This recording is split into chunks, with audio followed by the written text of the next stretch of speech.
I have with me Joseph Kopser to join us for our experts library for the IC² Institute. Thank you, Joseph, for sharing your time and your expertise. How are you today? I'm doing well, and thanks for having me here to talk about Texas. Can you tell our audience, because you have an incredible and very unique background, to why you can speak about being a catalyst and change?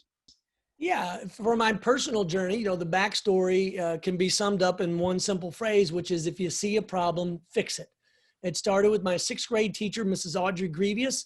She was a NAACP civil rights icon. So as a little kid, 12-year-old in her class, that made a huge impression on me that if she could change the world, there's no telling what we as students could do when we got older. So in my 20 years in the Army, I had assignments that lasted almost 50-50. 50% of my time was in the muddy boots side of the Army that you think about when you watch television or read the news. But then the other time in my Army career, the other half was really spent on what we call the strategic side, or looking around the corner at what we need to do for modernization. Because if there is one advantage that the United States military has on our adversaries, is we have the best people and we have the best equipment in the world. But if you rely on your laurels for either of those two, you're going to get passed up. And so you take that mentality, you combine it with an entrepreneur's need to fix problems when you see it. And that's what led me into the private sector. After retirement, I was just trying to fix my commute going to and from work, whether it be traffic like I had in Washington, D.C. going to the Pentagon, or here in Austin going to and from the University of Texas. And what resulted out of that was an idea. That idea became a PowerPoint, then it became a patent, and then it became a company. And then before we knew it, it was up and running because of the ecosystem of entrepreneurship, not just here in Texas, but really nationwide. Why don't we first start out with your latest release, which is called Catalyst, the book.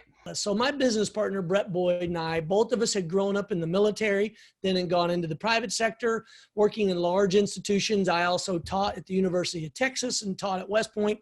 And I noticed that all those different sectors saw, at least in my eyes, the same challenges. They just use different vocabularies. And what I mean by that is they are all resistant to change. And why is that? Because by human nature, we don't like change. So what Brett and I did was try to sit down, and in the first half of the book, we really try to walk through what is change. Why is it that certain people are just absolutely resistant to it? And then actually develop a plan, an actual method by which you can make an organization more adaptable, more agile, and more capable of making the change they need to. And then in the second half of the book, we go through different areas, whether it be manufacturing, engineering, artificial intelligence, changing demographics, the movement of people and populations between cities. And we broke all of them down into looking at it from a public sector policy standpoint and a private sector standpoint, because we believe, as our central thesis, that government and business must work together in order to actually solve the biggest problems that we have today. And so Catalyst is a book to help leaders at all levels think through how to adapt to a rapidly changing world.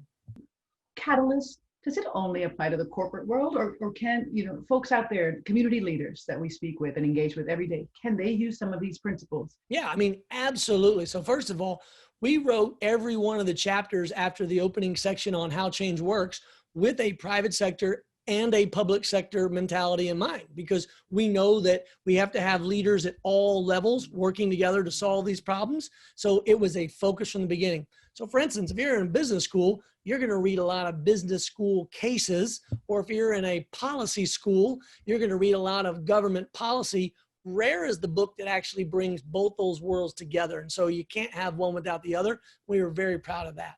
And then I think the second part of your question is, what are the steps that they actually take? And I think the first thing to do in any organization is look inward. So are you, as the leader, role modeling the resiliency? Are you role modeling the agility and the adaptability to meet the needs of today? And whatever your challenge before you, are you embracing it as the leader, or are you, like too many people do, sticking your head in the sand, hoping that it'll go away if you just don't watch it or pay attention to it?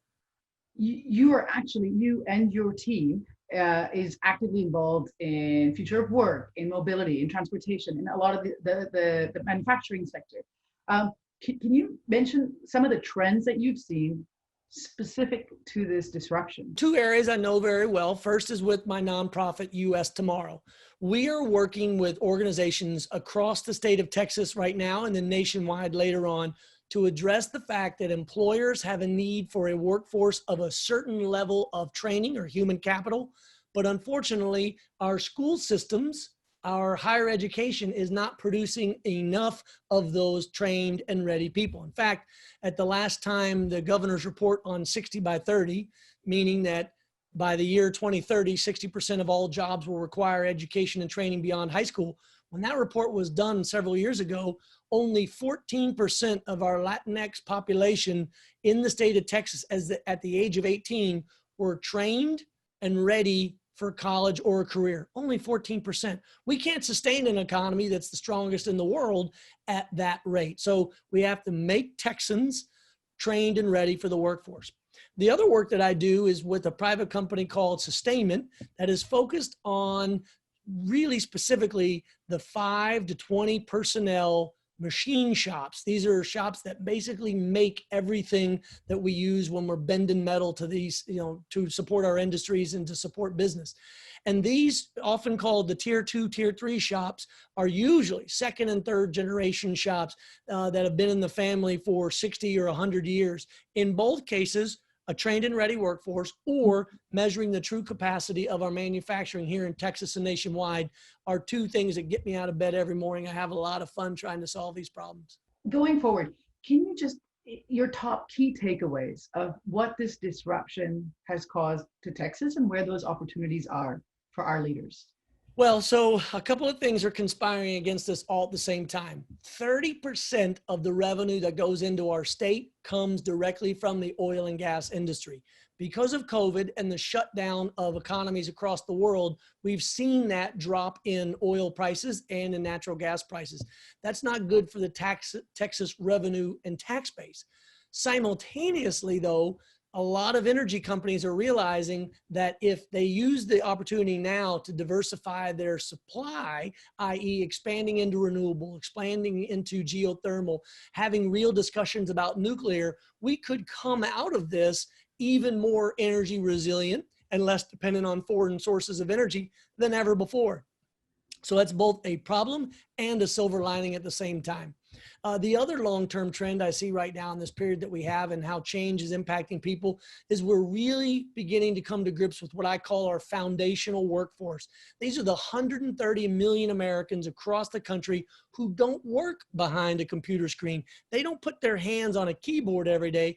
They put their hands into building America every single day. And for too long in this country, we didn't pay them attention that they needed. We didn't have the services. We didn't have the employee offerings. We didn't have that support network that they deserved. And so what we realized as soon as everything stopped, and there's a lot of people that were at their keyboard now moving home saying, well, where are my groceries? Where is the produce? Where is the supply? Where is the delivery? Oh, that's the foundational workforce of America. And it is large here in Texas.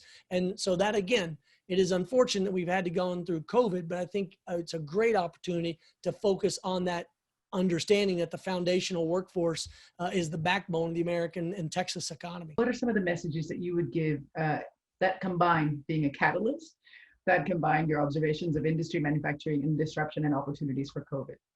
It's important to remind everyone that because of how young the Texas population is, 1 out of every 10 Americans right now, kids enrolled in school from K through 12, 1 in 10 live in Texas. That is the trajectory of the United States. We are going to have an outsized impact on the future of not just Texas, but of the United States. And so what we do now to get it right with K through 12 education, and that also means looking at how we work with higher education organizations like IC² and the University of Texas, A&M system, all the different resources at our disposal. We cannot afford, as Texans and Americans to let this generation of K through 12 fall behind because of COVID. And we've exposed the gaps between those with access to broadband and those without. We've exposed the gaps to those with computers and those without. And now is a chance for us to really come together, pour more resources, time and effort and energy into strengthening and bringing these, this gap together, because if not, we're going to continue in two different trajectories, and that's not good for Texas or the country. And the last thing I'll say is, in terms of the mindset of leaders, nobody knows all the answers. Nobody knows the future, especially of this COVID disease. But what we do know is that leadership always matters. Thank you, Joseph. I think it's very, very apparent how much you do care, how passionate you are. Really, really appreciate your time, Joseph.